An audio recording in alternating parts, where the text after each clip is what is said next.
Can my homemade spaghetti and meatballs beat the most expensive in LA? Welcome back to Mythical Kitchen, where we all gotta eat and we all love some balls sometimes. Hey, speaking of balls, we have spaghetti and meatballs in front of us. We have the most expensive spaghetti meatballs in the city and the cheapest spaghetti and meatballs in the city. Yet to be seen in the middle will be my homemade spaghetti and meatballs. We're going to have a judge blind taste test each of these and see if they can figure out where they're from and also rate what the best spaghetti and meatballs is. So let's introduce our balls. In the red corner, weighing in at 14.5 ounces because we did take a scale out and actually weigh it. We have the $62 plate of spaghetti and meatballs from Lavo. Now, this is more of a nightclub than a restaurant. I've been there, it's a perfectly fine experience. I feel about 8 years too old for it, but that's totally fine. This is the most expensive that we could find. In the blue corner, weighing in at about 3.8 ounces from what I can surmise. We went to our local Italian deli called Monte Carlo, a perfectly fine establishment. You go in there, you get a nice sandwich, you get a cannoli from the deli case, but this costs $13. I wanna try these right now to see what I'm up against. Obviously this one looks impressive, if not overcompensating a little bit. They say this is 1 pound of Wagyu ground beef, which grinding Wagyu beef is a little pointless because the whole point of Wagyu is the marbling structure, and when you grind it, it might as well be a Jack in the Box burger patty, baby. It's crazy because for Wagyu, this is weirdly tough. The pasta's really well cooked. The tomato sauce, it's nice and roasty, and I love that it's definitely sauteed in the sauce. Let's check out Monte Carlo. This is a longtime lunch staple of mine. Oh man. Oh no, you can tell by the amount of force that you have to put in to cut the meatball. It is not cutting. Let's see though, it could taste good. It's a lot simpler on the inside. You see it's just got a bit of a gray color palette going on in there. It's seasoned really well, but what you can tell happened is they've overworked the meat. You can tell just by looking at it. If you look at the inside of a meatball, you want to see a little bit of air pockets. You actually see that really well in there. You can tell it's a coarser grind on the meat. Listen, this ain't no fancy restaurant. This is a place you're going for a $12 lunch. Used to be an $8 lunch when I started going there. Boiled, probably being held in water. Just kind of put some sauce on top, some Parmesan. This ain't no al dente pasta. This is your like classic lunch counter spaghetti. It'll fill you up. It's well seasoned, it's flavorful. There's cheese on top. There's a lot to glean from this. I definitely want to make something of a smaller size. This is completely overcompensating. Also a little bit too complex. To me, meatballs are very humble food, but with a lot of technique, you can coax a lot of flavor out of them. I think I got what it takes. You think I got what it takes? Come on. Josh, Josh, Josh, Josh, Josh, Josh. Balls, balls, balls. I know what you're saying, Josh, not a single ball is on this table, and you would be absolutely correct. That's because we're starting with the sauce. I believe very firmly in a long-cooked spaghetti sauce, and I think I make it probably a lot simpler than other people. When I was growing up, I'd be watching Food Network, right? And somebody would be making spaghetti sauce, and they'd go, for extra flavor, add onion. And I was like, I think I know what onion tastes like, and I generally like the flavor of onion, but tomatoes, basil, and garlic is way more flavorful than onion. I think the onion might be taken away from the sauce a little bit. Ever since I stopped adding onion to my tomato sauce, my life has only improved. I got fitter, I started making more money. You know, before bills used to come in the mail when I was putting onion in, now checks come in the mail when I don't put onion in my tomato sauce. So all I'm saying is the power of manifestation is absolutely real. Shout out to Oprah's Book Club and The Secret. Anyways. We're starting with whole San Marzano tomatoes over here. I know it's a canned ingredient, but quality really does vary, and I was never a believer about the whole tomatoes. I was like, they already crushed them in the can for you. They're called crushed tomatoes, but somebody was explaining the difference between whole canned tomatoes and crushed canned tomatoes, and the whole tomatoes, because they're kept in their more pure form, they actually pick them at peak ripeness, whereas crushed canned tomatoes, you can kind of disguise it a little bit by crushing it. And so again, I started using whole canned tomatoes. I got more attractive, I got more friends now, and I started answering texts in less than 3 days. That last part's not true, that last part's not true. We're using a mixture of, shoot, get in there. What I was gonna say is, you want your pan to not be very hot because you don't want your butter to brown at all. I like to use a mixture of butter and olive oil because butter, you get that nice dairy richness. Olive oil, you get a little bit of that bitter floral nature to it. I think both of them really have their place. And a spaghetti sauce, we're also going to be braising the meatballs in here. So make sure the pan's not very hot and you don't scorch your butter. And then we're gonna add a whole lot of chopped garlic to this. Also in Italy, they rarely mix garlic and onion. That might be an old wives' tale, that isn't exactly true, but I kind of do firmly believe that now. So we're just gonna let this swim on low heat. Do not brown it. Taylor, if this garlic starts browning, can you just let me know? Because I'm gonna be over here, I'm gonna be talking about balls, and I'm not gonna have my eye on this. Great, so you wanna get that garlic infused into that butter. When you infuse flavors into fat, you actually get like a much bigger return on it. Now, for the first time ever in the Mythical kitchen, I am wearing a glove. And that is because I don't wanna get a rash from the tomatoes. No glove, no rash. No, yes glove, no rash. Wear a glove. So we're gonna take all of these tomatoes and we're gonna, get on the shirt, perfect. And now what we're gonna do is we're gonna go ahead and crush these with our hands. You could add these tomatoes to the pot directly and use something like a potato masher, or in this case, tomato masher. It'd be a tomato masher in this case, because you're mashing tomatoes. But the tool is called a potato masher, just so I'm being extra clear. But I like going in and crushing it with my hands, because one, it's fun, it's nice, it's interactive, it's good for the kids. Taylor, where were you on that? See a browning at the edge? What the hell happened? What do? We hired you to be a garlic watcher, and all you do all day is edit and hold a damn camera. The real future is in garlic watching. Yeah, I'm just gonna go ahead and slowly do this. You don't have to. You want the mic close to the tomatoes? Yeah. No, I don't like it. Never mind. Are you sure? I can get the mic even closer to tomatoes. No, it's okay. I think that people want it. I'm gonna go ahead. Now, most Italian chefs, they say leave the glove in there for flavor, but I'm not gonna do that. So, all this garlic, no browning on it. Thanks to Taylor, his watchful eye. So all we're gonna do, we're gonna take all of these hand-crushed tomatoes, right in there. Yeah. Gonna let this run nice and slow.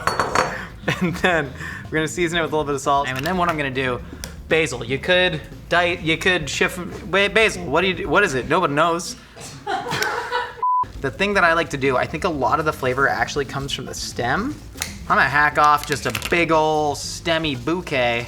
Dude, check this out. So you're gonna take a piece of basil and you're gonna tie it around the other you tie it around the other basil, and that's gonna make a little basil bouquet. So what you're gonna do, you're gonna take a piece of basil. Okay, you're gonna cut. You have to cut it. I never would have made it on Food Network, man. I'm so glad I found you guys. This is incredible. All right, cool. So check this out. You're gonna take this wad of basil now. You're gonna take this piece of basil, and then you're gonna and then you're just gonna throw that. Just throw that right in there. But for real, this is what I do. And then you just submerge that. This is all gonna cook. You're gonna remove all that basil. You get all of that nice fragrance from it, all the aromatization. It's gonna really bind with the fat in there. And then we're just gonna let this run and simmer for a couple hours. We're gonna throw some meatballs in there. Get them braising. Yeah, come on everybody, one more time. Balls, balls, balls, balls. All right, we got our sauce made. Now we're gonna go ahead and sear off some meatballs. Oh, man, is it hot in here or is it just me? Cue the music. The reason I'm always so sweaty in the Mythical kitchen is because when I'm at home, I exclusively cook without a shirt. I never understood why chefs are always wearing these super starchy, heavy coats, big old thick aprons, because when I'm cooking, I wanna be comfortable. Which is, hey, a great segue to my new fit from Vuori. Please clap, please clap. For real, shout out to Vuori for sponsoring this portion of today's video. Cooking is basically a sport. You're in here, you're working hard, you're moving around, you're like a handball goalie stopping meatballs from being thrown at you all the time.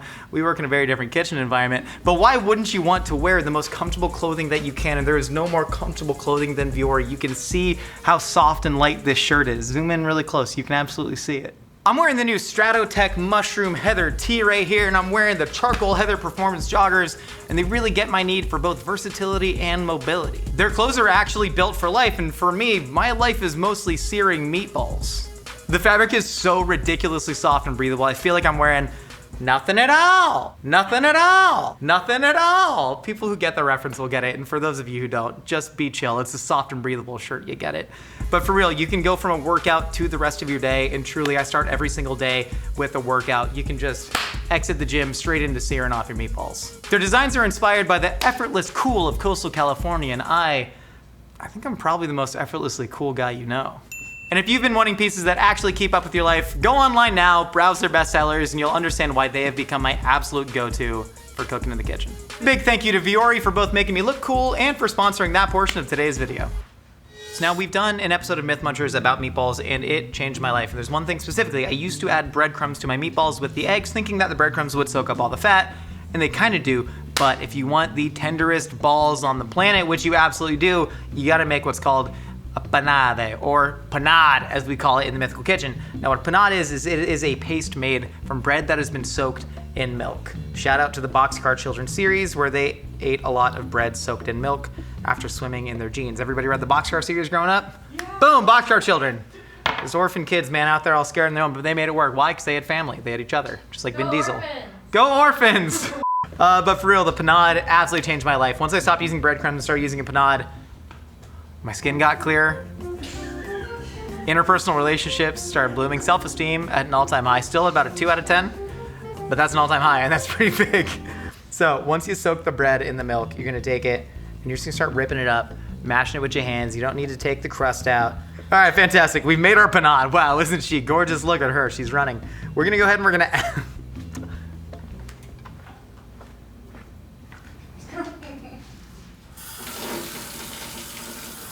Hey TMZ! You've heard the phrase, that's the spicy meatball. Well, this is indeed a spicy meatball. We're gonna add a fair amount of crushed red pepper in there. We're gonna add some raw garlic. You could saute your aromatics. I really like the sharpness and the pungency of raw garlic in there. I think it's gonna be really nice. We're gonna take some Parmesan cheese. It's from Glendale. We're gonna go ahead and add a fair amount of salt here because a lot of this is actually going to come out in the meatball. A whole lot of black pepper. And black pepper used to be more expensive than gold. And now eggs are currently more expensive than gold. Great segue, Josh. We're gonna add some eggs in there. Those we're using 2 pounds of meat, so we're gonna use 2 eggs. 1, 2. Perfect, and then now we take that beautiful panade. Ghosts! We're gonna go ahead and take, I've never seen an episode of Scooby-Doo. Is it good? Is it worth it to start now? Yeah! Yeah, I don't know. I feel like there's so much lore to catch up on. What's Scrappy? What's Scrappy do? What's his deal? The cousin? Did they ever introduce like Scrappy's mom? Was Scrappy's mom like, I don't know, like dead or she died and now Scooby has custody of Scrappy? Never talk about Scrappy's mom? Something happened to Scrappy's mom. Something happened to Scooby's parents. Shoot. Anyways, we're just gonna add the panade in here. Now the key with mixing meatballs, you wanna go in there with your fingers like the tines of Poseidon's trident. What I'm saying is you don't wanna like mash it with the palm of your hands because you don't wanna heat up all that fat in the beef and you don't wanna like mash everything together too hard. So you want to go in, remember what I said, tines, Poseidon's trident, also known as Neptune. So you wanna like really mix it in gently. You must resist the temptation to just really go in there and mash. You want to kind of like fold it over itself. You want to fold in the cheese. According to Scoobypedia, Scrappy's mom is named Ruby-Doo. I'm gonna lube up my hands a little bit. Some people use an ice cream scoop for meatballs. I just like to really kind of estimate it. You eventually get good at making, I want like squash ball sized meatballs. You ever play squash? None of you have ever played squash? Did you even go to Yale? Yale did win an inordinate amount of squash national championships. I've also never played squash, but I imagine this is the size of a squash ball. So what you should do is make your meatballs the size of what I imagine a squash ball to be. Or just kind of like whatever the hell you want. Boom, roll it around in your hand. Nice little balls of meat. We're gonna keep repeating this process till we have a whole bunch of balls. Check back in a second. Is the graphic that I want. Taylor, could we get a throw one of them in there? Yeah. For me? Wow. We're gonna go ahead and we're gonna take a little bit of vegetable oil, a little bit more than a little bit. God, you have to, my imaginary size of a squash ball, a little bit more than a little bit. We are an absolute precise cooking show here. So what we're gonna do is we're gonna sear off these balls here We've tested this multiple ways. We've tested dropping raw balls directly into the sauce. It's kind of fun, but it's a little bit too wet and soupy. We've tested baking off the meatballs, then putting them in the sauce. It's perfectly fine, but if you want to get like all those delicious browned meat bits, you gotta put it in a pan and actually sear it off. There was actually a moment in my life where I really learned about the taste of browned meat simmered in tomato sauce, and it was the best meal that anybody has ever cooked for me in my entire life. When I was dating, even all the way back to college, I would always try and cook for my date, right? Because I was like, that is how I gain self-esteem. This is where, you know, I feel comfortable and can actually demonstrate my value, not to invoke the dentist system here. But the problem is everybody that I always dated was like, well, now I feel pressure to cook for you. And it would always end up being a disaster. But one asked her dad for his Sunday gravy. And he grew up Italian-American in New York.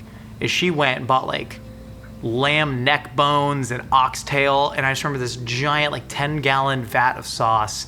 And she was just sweating in the kitchen, been simmering for 8 hours, spooned it over rigatoni, did not saute it because that's not how her dad made it. And to this day, I think back to that flavor, just all of that meatiness and all of that tomatoiness. And that was an incredible meal. All right, pan's hot. I'm gonna go ahead and sear off some meatballs. What I like to do is I like to place one right by my left hand. That way I remember that one went in first. So I can flip that one first. And then I go in a clockwise motion. Because here's the thing, you gotta, first ball down, first ball flip. That's what they say. Hey, come back to the sink. Let's go. I'm just kidding. Let me go ahead and wash my hands. Sometimes I take my shirt off and I have to shower in the sink. It's either if my whole body's gotten very dirty or if I've eaten something very spicy. I don't know why I do that for the second one, but it has happened before. So you're not trying to fully cook these balls. You're really just trying to develop some of that Maillard reaction on there. See where we're at? See, that is some nice golden brown. You don't want to take it too far. Probably only need to sear like 3 to 8 sides of this. Sphere technically has 8 sides. You know what I mean? Because technically a sphere has no sides. But if a sphere has no sides, what the hell did I just sear? You know what I mean?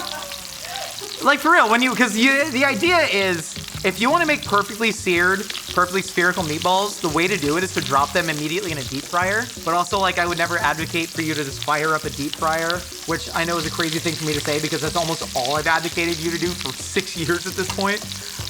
But that's a really cool technique to get perfect spherical balls. Otherwise, you're kind of ending up with like, I don't know, half triangular prismatic balls. So what I like to do, hold on. Come on. Come.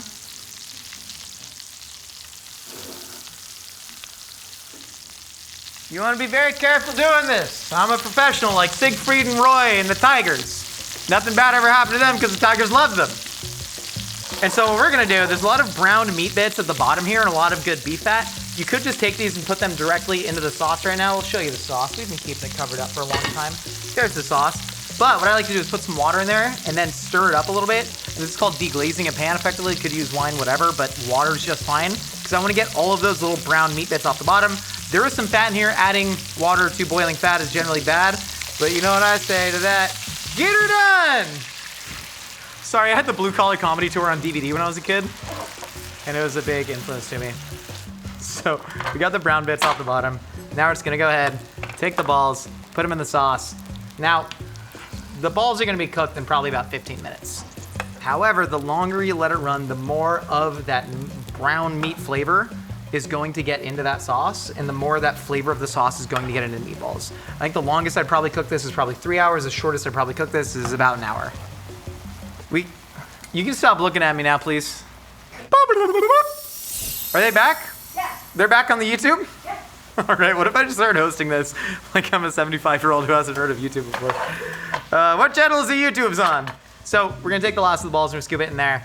And then all of that delightful sauce in there, all those brown bits. No, I'm gonna do this proper, come on. Come here. Come here. All right, take a wooden spoon, scrape up all the bits from the bottom of the pan, and then dump that into the pot. It's all gonna reduce down. Don't be afraid of adding water to sauces, because the way to get water out of your sauce is just to do that. You see all that stuff? You see it? It's like the white stuff, like when the new Pope is announced.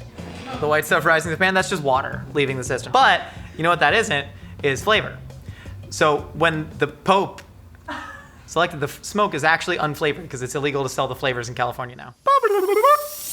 We have everything we need to make spaghetti and meatballs. We have spaghetti and we have meatballs. The spaghetti right now, it's finishing up cooking up in some water. I'm gonna take that directly from that pot, put it into this pan, get some sauce in there. Instead of telling you, what if I just go ahead and effing do it? All right, we're gonna go ahead and take this spaghetti, that is plural for a singular spaghetto. A little bit of pasta water in there. Remember when I talked about all that stuff, the Pope thing? Crap, that's stupid. It's fine, the water will evaporate out, especially when you saute it with the sauce. So we're gonna get this heating up. Now what I'm gonna do, all of this sauce in here, you can see how much it's reduced. I'm going with the 2-spoon method. Don't mind me, we're chilling, man. So what we're gonna do is we're gonna avoid the balls, completely avoid them. We're gonna go ahead and we're just gonna spoon some of that sauce directly in there. Try not to crush any of the balls. There's actually a reason the balls are different size, that's so they can slide past each other and not get crushed when you put the ladle in. Ah, shoot. I forgot to remove the basil. Here's the thing, basil, they've made it edible now. So you can't just leave it in there. Found a spoon. So we're just gonna go ahead, rip that up. You could add Parmesan now. I kind of don't want to. I kind of just like adding Parmesan at the end. You can let this cook and saute a little bit. I don't want any residual water in there. Come back in a second. Come back. I'll see you there. I'll see you another time. All right, spaghetti is sauteed. You can see there's no more water, just all that lovely tomato pulp, and actually some of that spaghetti starch has helped thicken the sauce. All right, so we're gonna take some spaghetti. What I like to do is there we go. Yeah, look at the juice, and you gotta hold the plate here. I'm gonna put that on, hit him with one of those. That did nothing. You know, nice base. There we go, that's beautiful. Now, don't mind me, don't mind me. All right, now we're just gonna take 3 meatballs. These are, again, slightly larger than a squash ball, but they are what I imagined a squash ball to be. Perfect. Take a little bit of that sauce, put that right on top of the meatballs. Beautiful. So now, finish it up, garnish a little bit. It's that imported cheese from Glendale. This is an unwieldy piece of cheese. Most people, you've seen cartoons, will depict cheese as like a wedge, and that's because it's much easier to grate than this thin shard, this window pane of cheese. Just a little bit, let that cheese really melt in there. We're just gonna go to our little garden, pick a couple basil leaves. This is for color, you know, but also again, as we mentioned, they have made basil edible now. So we can go ahead, just put some nice, happy little basil leaves right there, right on top. This is what I've decided is my final plate. Hold on. This is our final plate. Why did my eyes just start burning? Here you have it. Our final plate of spaghetti and meatballs. The ones that I'm sure cost less than $62. Trevor Everts? What's up? What are you seeing, man? Tell me what you're seeing. I'm seeing all my hopes and dreams, and I'm seeing myself, and I'm seeing myself achieve them and grab onto them, and I'm seeing myself soar into the sky like an eagle. Oh, God, that hurt. But mostly nothing. Yeah, well, that's good because we're going to blind feed you 3. Don't touch the meatballs. Don't touch the spaghetti and meatballs. Don't touch. I was touching the plates. You touch the plates.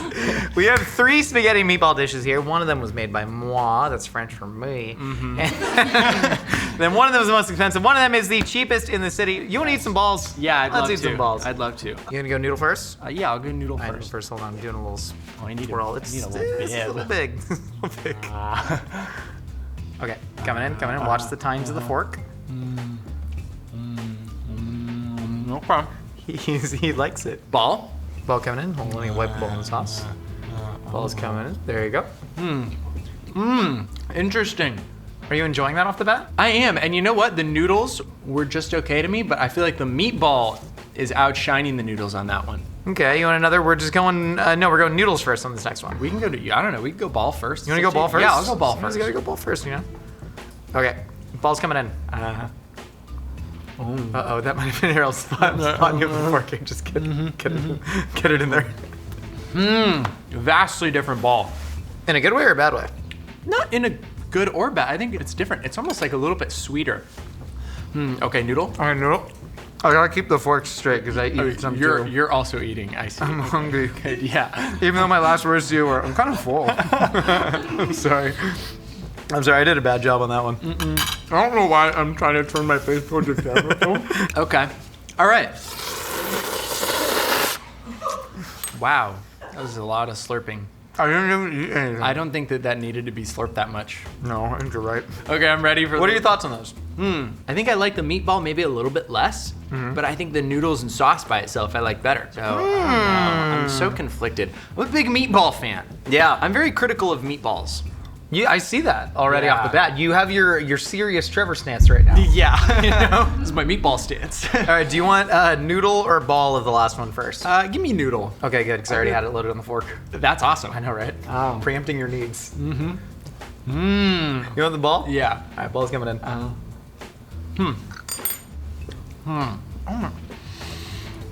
Dude, this is so tough. I know, you've been given a really hard task. What do I? You gonna feel how soft my shirt is? Yeah. Oh wow, Right? that's beautiful. Where's that from? Viore. Oh, dude, I have a couple pairs of their shorts. They do good work. They do incredible work. Truly. Okay, so what do I do now? Do I pick my favorite? Yes. I pick my favorite now. You're gonna pick your favorite plate of spaghetti meatballs. Ball 1, ball 2, ball 3. Okay. I gotta go the first ball that I tasted. That's my favorite. The meatball is really important to me, and I really like that meatball a lot. So, Trevor, which one do you think was from the most expensive restaurant in LA? Which one do you think I made, and which one do you think was from the cheapest? see, I always want to believe that whichever one you made is my favorite. I really love that about you. Thank you. Just Dab real quick. Oh, thank you. Because you Turn. make really good food that I like to eat. Thank you, man. That means a lot. So, I think that this is the most expensive in LA. That's number 3. Okay, yeah, number Yeah, three. number 3 you think is the most expensive. Okay. Okay. Number 2, I There think, you go. is the cheapest, and then the one on the end is the one that I think you made. Trevor, open your eyes. You are wrong. You thought mine was the cheapest in LA. That was yours? Yeah, and then this one, this is the most expensive. This is a $60 plate of spaghetti meatballs Okay. from Lavo. Yeah. And there is a lot going on in that meatball. Honestly, especially on second taste, I see why you love this meatball so much. There is so much complexity going on in there. There's so much herbs. It's filled with cheese. I tried to go really simple and just let like simple, clean cooking win. And no, I should have gone with hot, nasty bombasticness. And then this is from Monte Carlo. You know Monte Pinocchio Carlo. inside Monte Carlo Deli? Oh my You God. probably drive by it all the time and you're like, I wonder who's going in there. Yeah, you went in me. there. It's me. I went in there for spaghetti. So Yeah. this one costs $12.99. This is $62. Yeah. And then we spent $18 to make this plate. I did kind of base my guesses completely on the meatballs too. Yeah. And I'm thinking that if I'd had the spaghetti here, Try some spaghetti. I gotta make dinner when I get home. Oh, dude. all over the white shoe. That's crazy. Thanks for putting it right next to my bite of spaghetti. No problem. What happened? If I tasted the noodles again, it would have been pretty clear to me. Yeah. Okay. I'm sipping water. And that's a lesson out there for everyone. Is that it's not just about the balls. It's about the noodle too. It's about the noodle and balls as a whole. How do I clean this? Oh man, it's not It's on the laces. It's in the laces now too. Yeah. We gotta and that's a lesson to everybody. Make sure that if you're eating spaghetti, take your shoes off. You go in the Olive Garden, you're gonna want to leave those shoes at the door. That's why they have the shoe check. Shoe check at the Olive Garden. Most people don't use it, but just Yeah. hand the host your shoes. When you get that dripping zuppa Toscana down the chin, it's Sometimes I take off my pants too. Good Mythical Evening is blasting off on October 23rd at 10 p.m. Eastern, 7 p.m. Pacific, so get your tickets now at goodmythicalevening.com. Good Mythical Evening! How do the eyes look? Great! Be live 1 second. What happened to us? No! Don't Whoa, whoa, whoa, whoa, whoa, whoa, whoa, whoa, whoa. Oh, I hope it's not stuck to the back of my...